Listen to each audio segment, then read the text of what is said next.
Lotay MIDC मधील doctor Khan chemical कंपनीमध्ये भीषण स्फोट। रिएक्टरचा अचानक स्फोट झाल्याने 10 कामगार गंभीररित्या भाजले, त्यापैकी 3 जणांची प्रकृती चिंताजनक।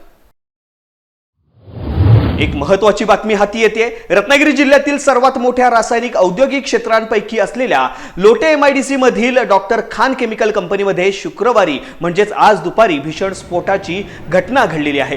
कंपनीतील रिएक्टरचा अचानक स्फोट झाल्याने 10 कामगार गंभीररित्या भाजले असून त्यापैकी 3 जणांची प्रकृती चिंताजनक असल्याची माहिती पोलिसांकडून देण्यात आली आहे। ही घटना दुपारी सुमारे 2 वाजण्याच्या सुमारास घडली। पोलिसांकडून मिळालेल्या प्राथमिक माहितीनुसार कंपनीचे नियमित कामकाज सुरू असताना अचानक रिएक्टरमध्ये तांत्रिक बिघाड झाला आणि क्षणातच जोरदार स्फोट झाला।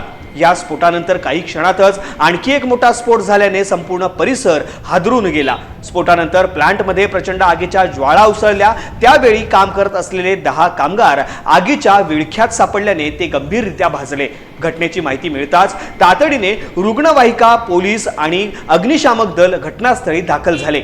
जखमी कामगारांना तात्काळ उपचारासाठी हलवण्यात आले। गंभीर भाजलेल्या 5 जणांना चिपळूण येथील लाईफ केअर हॉस्पिटलमध्ये पाठवण्यात आले असून उर्वरित 5 जणांवरती नजीकच्या परशुराम हॉस्पिटल अँड रिसर्च सेंटरमध्ये उपचार सुरू आहेत। पोलिसांनी दिलेल्या माहितीनुसार जखमींपैकी 3 कामगारांची प्रकृती अत्यंत चिंताजनक असून त्यांना अधिक उपचारासाठी अन्यत्र हलवण्याची तयारी सुरू आहे। दरम्यान कंपनीतील रिएक्टरचा स्फोट नेमका कशामुळे झाला याचे तांत्रिक कारण अद्याप स्पष्ट झालेले नाहीये। या घटनेची चौकशी MIDC हेल्थ अँड सेफ्टी विभाग तसेच शासनाच्या संबंधित यंत्रणांकडून केली जाणार असून त्यानंतरच स्फोटामागील नेमके कारण समोर येणार असल्याचे अधिकाऱ्यांनी सांगितले आहे। या गंभीर स्फोटामुळे लोटे MIDC परिसरात काही काळ भीतीचे वातावरण निर्माण झालेले आहे।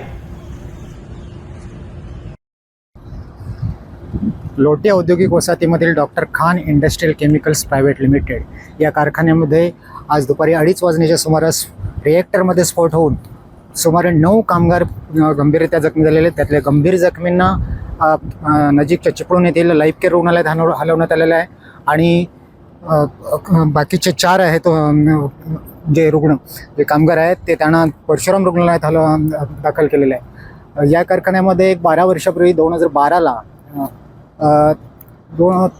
2012 मध्ये सुद्धा अशीच भयानक स्वरूपाची आग लागली होती प्लॅन्टमध्ये आणि प्लॅन्ट हा संपूर्ण जळून खाक झाला होता। आणि या 9 कामगारांपैकी इथे नंदकिशोर राणे हे दाभिळचे सरपंच आहेत आणि ते सुद्धा गंभीर जखमी आहेत। रणजित राणे, सुमन दास, बिपिन मोरे, शिवानंद खोंडे, रघुनाथ खामकर, असद खान, अरमान शाह, समीर शेख असे हे 9 कामगार जखमी झालेले आहेत। आणि या घटनेमुळे औद्योगिक वसाहतीतील कामगारांची सुरक्षितता अगदी त्याचा प्रश्न ऐरणीवर आलेला आहे। व्हिडिओ जर्नलिस्ट प्रमोद आमरेसह ज्ञानेश्वर रोकडे, माझे कोकण, लोटे।